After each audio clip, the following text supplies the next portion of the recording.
Welcome to Choice Classic Radio, where we bring to you the greatest old-time radio shows. Like us on Facebook, subscribe to us on YouTube, and thank you for donating at choiceclassicradio.com. The Signal Oil Program, The Whistler.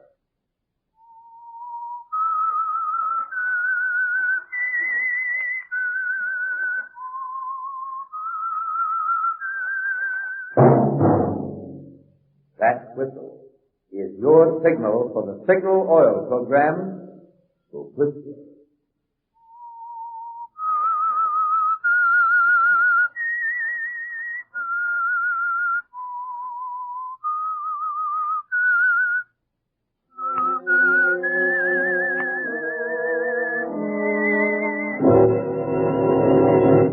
I am the Whistler, and I know many things, for I walk by night. I know many strange tales hidden in the hearts of men and women who have stepped into the shadows. Yes, I know the nameless terrors of which they dare not speak. Yes, friends, it's time for the Signal Oil Program, The Whistler.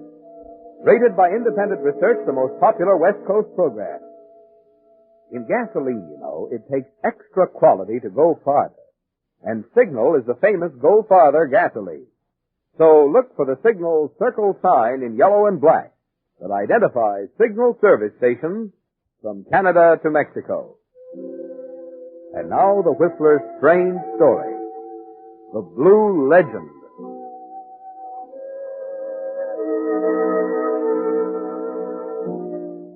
In most cases that lead to murder, the original impulse is a basic part of a man's character, a hidden ingredient in his makeup that may take years to find its way to the surface.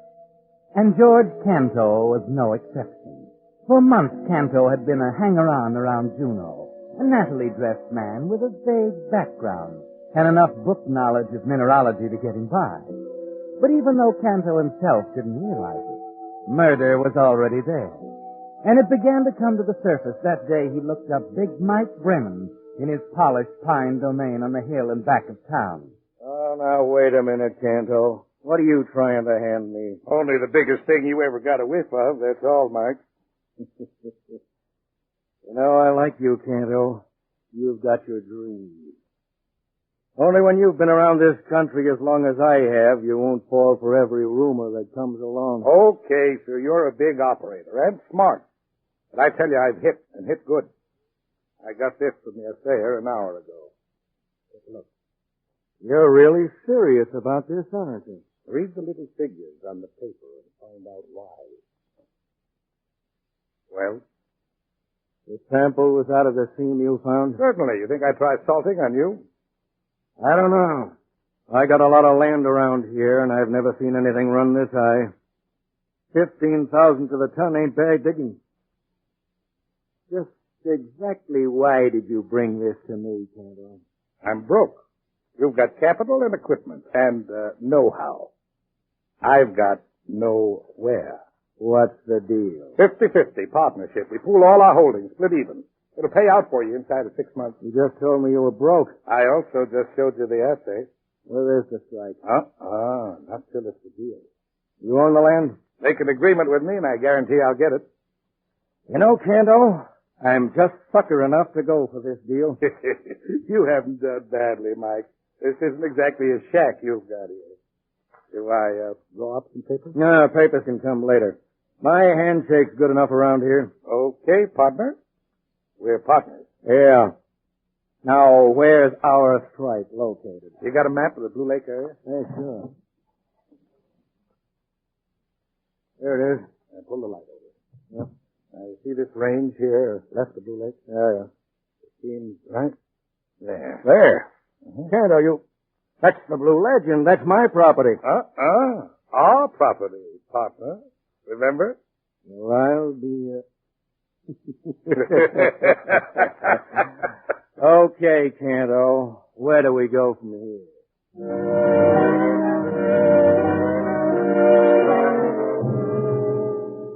There's no doubt about it. Murder was there right from that first meeting with Big Mike. But you didn't know it, Canto. Not yet. You were too concerned with whether Mike would really stand still for the shrewd deal you'd put across. And even when he finally broke out into a big hearty laugh at his own expense, you wondered if you'd really won. And later that evening, when Big Mike's wife, Helen, came downstairs to see you, another idea began to run around in your brain. As she walked into the room, you suddenly realized that she was more beautiful than you'd thought, even though she was angry at you. Canto, what is this? What are you trying to do to Big Mike? What do you mean, Helen? We just made a business deal. You know I had Mike almost talked into giving up mining. He's sick, Canto. He goes crazy when he gets started. His heart can't stand it. Oh, no. Helen, he's not going to have to work that hard. It's not a matter of work. Right now, he's upstairs getting his clothes ready. He's already called Gartland to have the supply plane ready to leave in the morning. Well, sure. We'll have to go up and get more samples, see what machinery we'll need. The doctor says he shouldn't fly. The altitude. But his flying won't hurt Mike, big guy like that. Besides, he's risked more than his neck for a strike like this. Strike. There's always a strike. That's all I've heard ever since I came here. I'm sick of it. Don't you see, Taylor? It's not good for Mike. You're showing a lot of concern for the big guy's health. What do you mean by that? Let's not kid ourselves, Helen. I've watched you since I've been here, and you know, I've been interested. You don't love Big Mike. You never have. You married him because you thought you saw a good thing. Is that the lowest thing you can think of to say to me? Pretty safe, huh? All right. So it hurts. I did marry Mike because it looked like a good thing. I was tired of being kicked around. But I've come to realize what a great guy he is. But you don't love him. Oh, I've wanted to. I've tried. But you don't love him. He doesn't know that. He isn't going to know it. I can get out now without hurting him. I could leave and never come back. But I won't hurt him. And I won't have you hurt him either. Mike's a big boy now, Helen. He makes his own decisions. Well, everything's all packed. We'll be able to get off before... Hey, what's the matter with you two? Nothing, Mike. We were just talking about the Blue Legend. Telling her how you got me for a partner, eh, Kendo? Come on, buck up, you two. There's nothing so tragic about ore running 15,000 to the ton, right? Right, Mike. That's settled then. Think this calls for a toast. Mike, you know what Dr. Lawrence said about you drinking? Oh, this is an occasion, Helen. Little drink can't hurt me once in a while. Here, Kendo? No thanks, Mike. Oh, you don't drink here. Here you are, Helen. Now, don't you worry about me. I can take care of myself. After all, Well, Mike... we're just going to make a fast round trip up tomorrow morning, back in a day or two. Now, here's to the Blue Legend. Well, Helen, won't you drink to it? Of course, Mike. To the Blue Legend.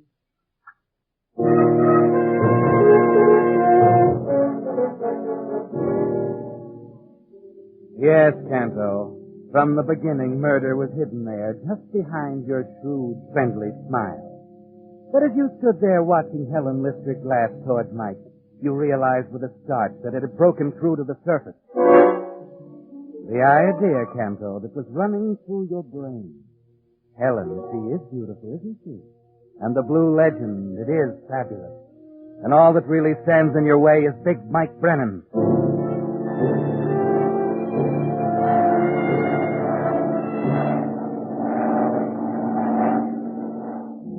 And you're still thinking of that the following morning as the supply plane taking you and Mike to Blue Lake let down over the flat, grassy meadow.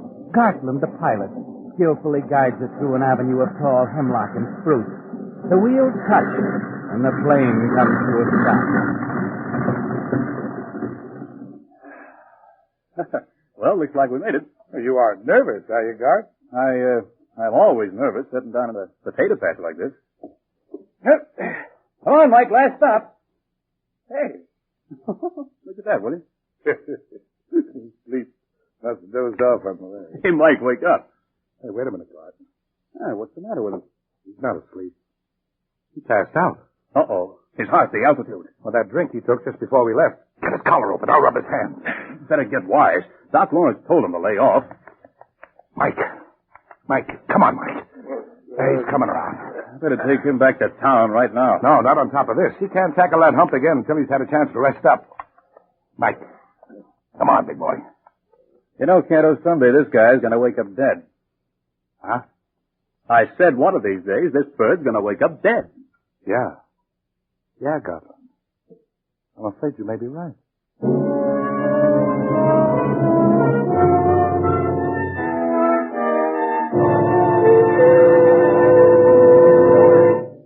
the prologue of Blue Legend, the Signal Oil Company brings you another strange story by The Whistler.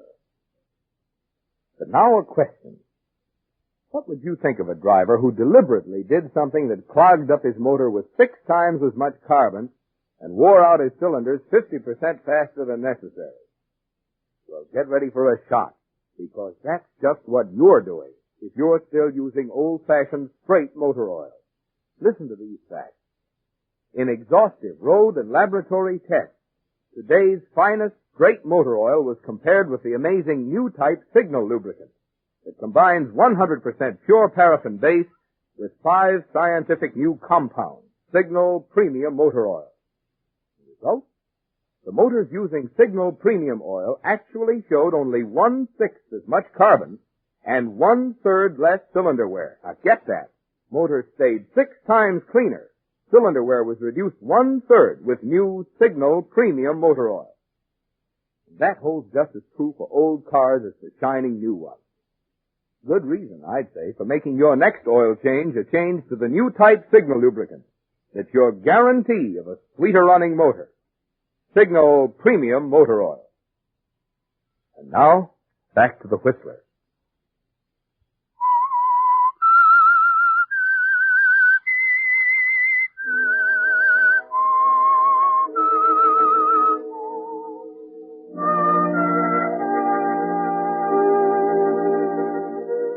Well, there it is, Canto. Murder. The idea that was in the back of your brain. And right out in the open, too, where you can look at it and recognize it for what it is. You're going to murder Mike Brennan.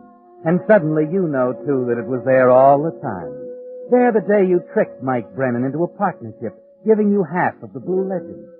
There the night you argued with Mike's wife, Helen, and found her more beautiful than you'd ever realized.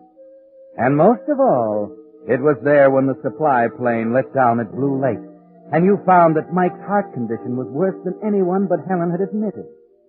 Yes, it was all there. Motive, a ready-made explanation of the death, and you know how to get the perfect opportunity, don't you, Ken? Ah, there you are, Mike. Feeling any better this afternoon? Oh, I'm fine, Canto. That wasn't anything at all this morning. Forget about it. Just like that, huh? Not that easy, Mike. Look, will you stop trying to take care of me the way Helen does all the time? Okay, but you gave me quite a scare in that I place. said forget it, Canto. Got some samples?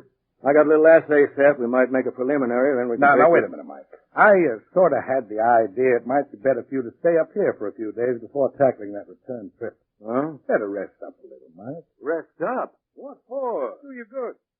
Besides, you've been saying you want to stay up there longer. Sure, but you know how Helen feels about that. Well, supposing I go in with the samples tomorrow morning, I'll just telephone Helen and tell her you had a narrow squeeze. No, don't tell her that. She'll dream up all sorts of things. She worries about me. Maybe you're right. Well, I'll just say that you're getting a kick out of it. You are, aren't you? You know I am. I miss this kind of thing. Then it's settled. I'll handle Helen for you. You're okay, Canto. Thanks. Well, gotta take care of my partner, don't I?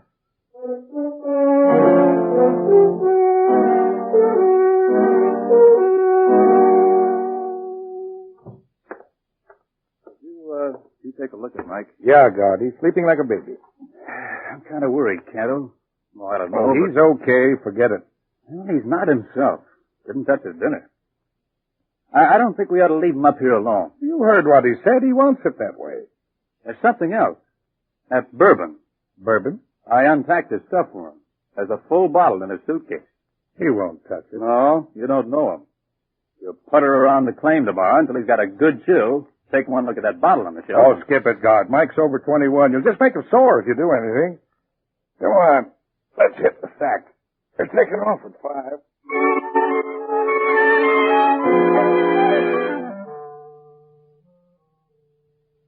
An hour later, you're both in bed, and you lie there quietly waiting for Gart to fall asleep. You're glad he didn't make an issue of the bottle of bourbon, because it's suddenly become very important to you, hasn't it, Ken? Yes. You know Mike will want a drink to warm himself tomorrow when he comes in from working the claim. You're counting on it, aren't you, Canto? The assay fluid. It's deadly poison. You're thinking that a man couldn't live very long with some of that inside of him. Mike couldn't live very long, could he, Kent? It's 1 o'clock when you finally decide Gart is asleep. Quietly you get out of bed, walk to the cabinet over the sink. The bourbon bottle is still there. You pour a little down the sink, and then reach down in the space under the basin for the bottle of assay fluid. Fill the bourbon bottle back up to the full mark, and then carefully put them both back in their place. You return to bed now, knowing that when Mike Brennan pours a drink out of that bottle tomorrow, he'll be dead in a matter of minutes.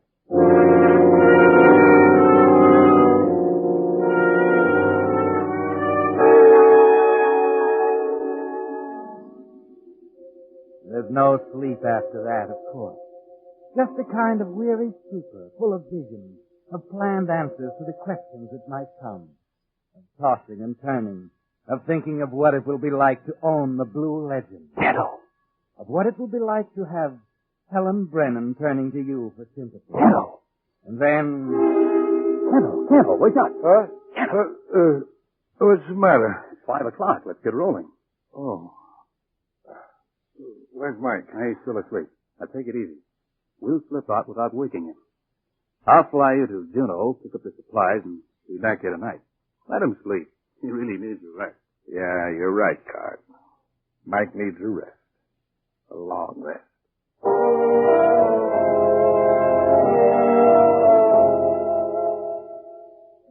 Yes, Canto, it's only a matter of time now until the Blue Legend and Helen Brennan are yours. Mike will have a long rest, you've seen to that. There's a strange feeling of satisfaction inside of you, of exultation over a victory that's all but won.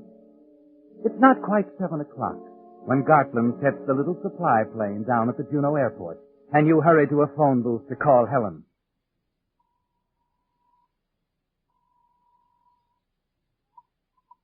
Hello? Hello, Helen, this is Canto. Oh?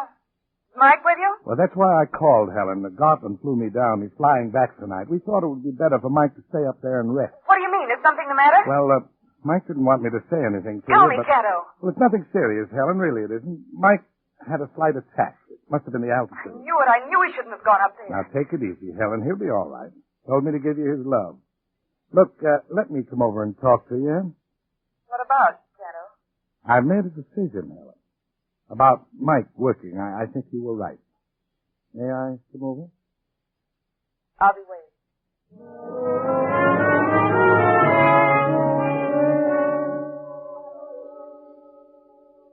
You hang up the receiver, stand in the phone booth thinking for a minute, running over in your mind the things you're going to say to Helen.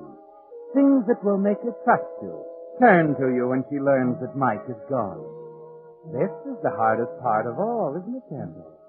To stand in front of Helen saying things you don't mean. I'm really worried about him, Helen. He just passed out. I tried to tell you. And I didn't listen. I was wrong, Helen, dead wrong. Mike had no business taking that trip. He is a sick man. I've been so worried about him. Helen, I promise you it won't happen again. Now, look, when Mike comes back from Blue Lake, I'll ask him to stay here while I run things up there. Would you, Cato? Would you? He won't like it, but you just leave it to me. I'll make him stay here. Then there won't ever be any more danger. Oh, Cato, I'm so glad. And, Helen, Yes, Cato. the way I talked to you that day, the things I said, I want you to know that I'm sorry. Are you, Cato? Yes, Helen, I want you to know you can count on me as your friend. Your closest friend. I don't know what to say. Just tell me that you trust me, Helen. I trust you, Cato. Thank you. Thank you, Helen.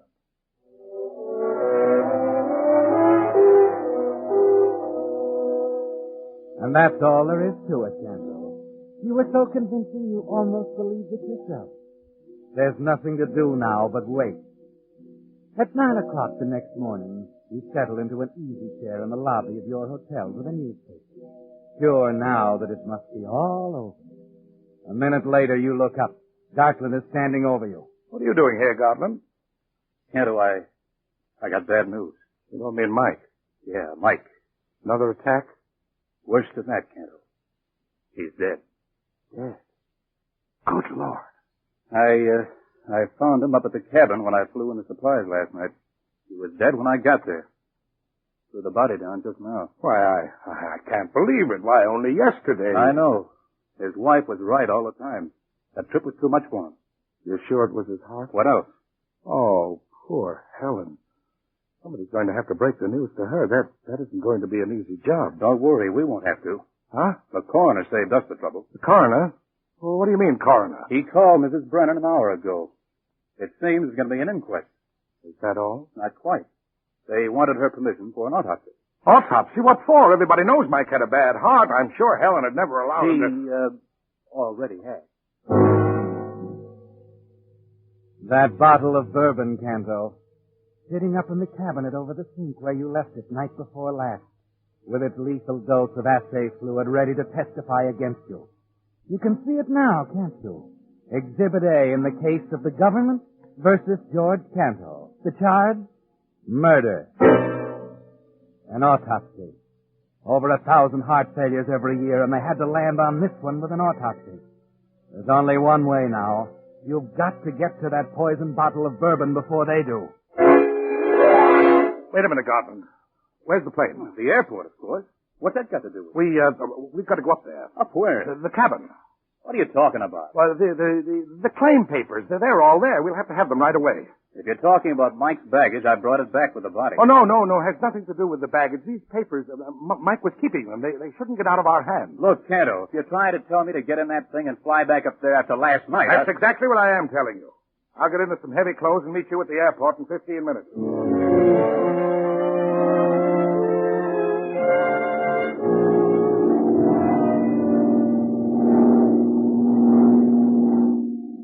Well, almost Blue Lake, huh? Yeah. Look, Guard, I'm sorry I blew up before. You know, Mike's death and everything. Sure, I know. He was a great guy, Canto. Oh, you'll have to tell me that. Stubborn as a mule. Wouldn't listen to anyone. You know, Canto, this will probably surprise you. I heard Doc Lawrence tell Mike once that if he ever took another drink, it'd kill him. But did that bother Mike? You, think that had anything to do with it? Oh, that's what I started to tell you back at the airport. Helen had the coroner's report when I called. The report? You mean the autopsy's been held already? Yeah, early this morning. It seems there was some question about that liquor business. You know how Mike was. What do you mean? Well, they thought it might have something to do with his death. One drink too many or something. Of course, that wasn't it at all. It was partly that attack he had here in the plane with us. You mean the autopsy showed it was his heart? Well, it shouldn't be any surprise to you, Canto. But here's the thing that surprised me. Yeah? What's that? The time of death. You know, that morning we left, Mike was already dead. He never left his bunk. Never left it. But then he couldn't have drunk. Then it wasn't the liquor. No. Hey, wait a minute. Let me put this crate on the ground. One of these days, I'm going back in the Army and get me a job at a nice big airfield where... Hey, Connor, hang on! Brake jams! We're gonna go loose! Look out!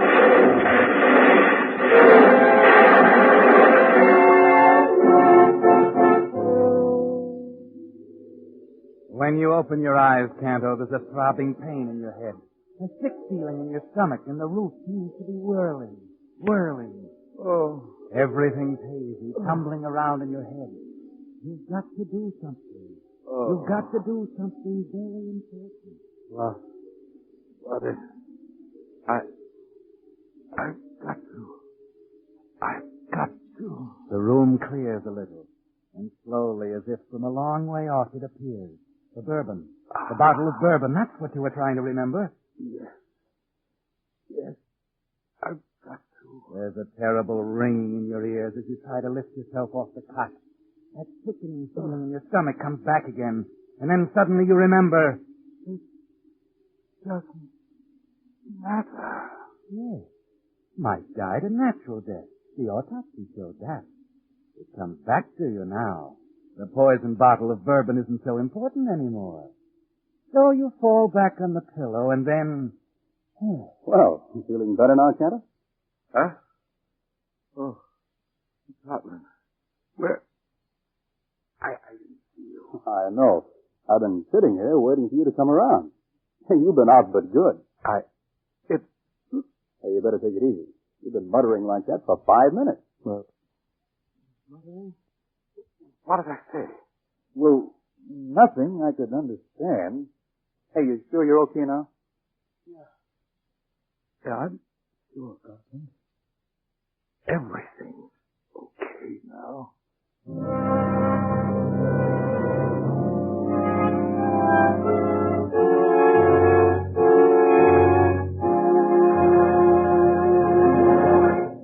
The Whistler will return in just a moment with a strange ending to tonight's story. Meantime, let me ask you drivers something. In gasoline, which do you think is more important, mileage or quality? Well, don't bother to answer that one, because the plain fact of the matter is, in gasoline, it takes extra quality to go farther. That's why we're so proud of the fact that Signal is the famous Go Farther gasoline. You see, you get those quick signal starts, that fast signal pickup, and smooth knock-free signal power because Signal helps your engine run more efficiently. And naturally, the more efficiently your motor runs, the more mileage you get. That's why Signal says your speedometer is the best yardstick of gasoline quality. Check yours, and you'll find it's true. In gasoline, it does take extra quality to go farther.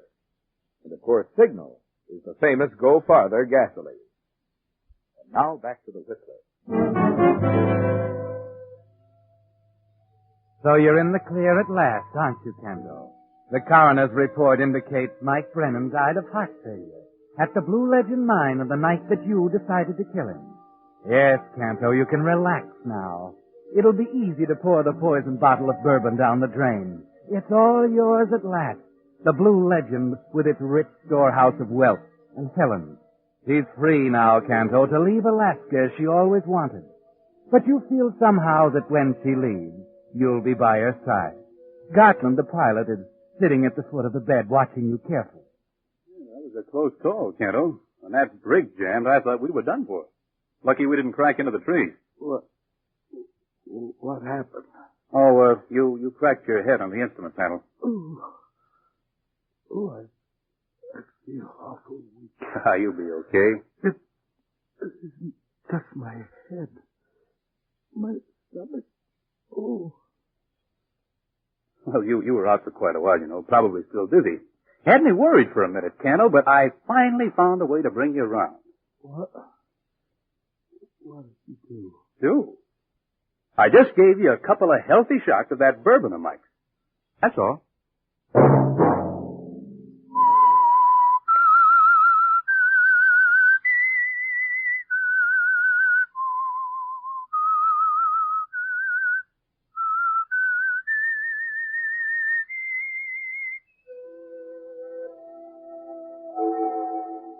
Let that whistle be your signal for the Signal Oil program, The Whistler, each Monday at 9. Brought to you by the Signal Oil Company, marketers of Signal gasoline and motor oil and fine quality automotive accessories.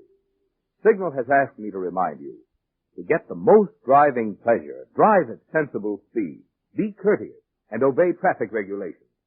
It may save a life, possibly your own. Featured in tonight's story were Alan Reed and Virginia Gregg. The Whistler was produced by George W. Allen with story by E. Jack Newman, music by Wilbur Hatch, and was transmitted to our troops overseas by the Armed Forces Radio Service. This is Marvin Miller speaking for the Signal Oil Company. This is CBS, the Columbia Broadcasting System.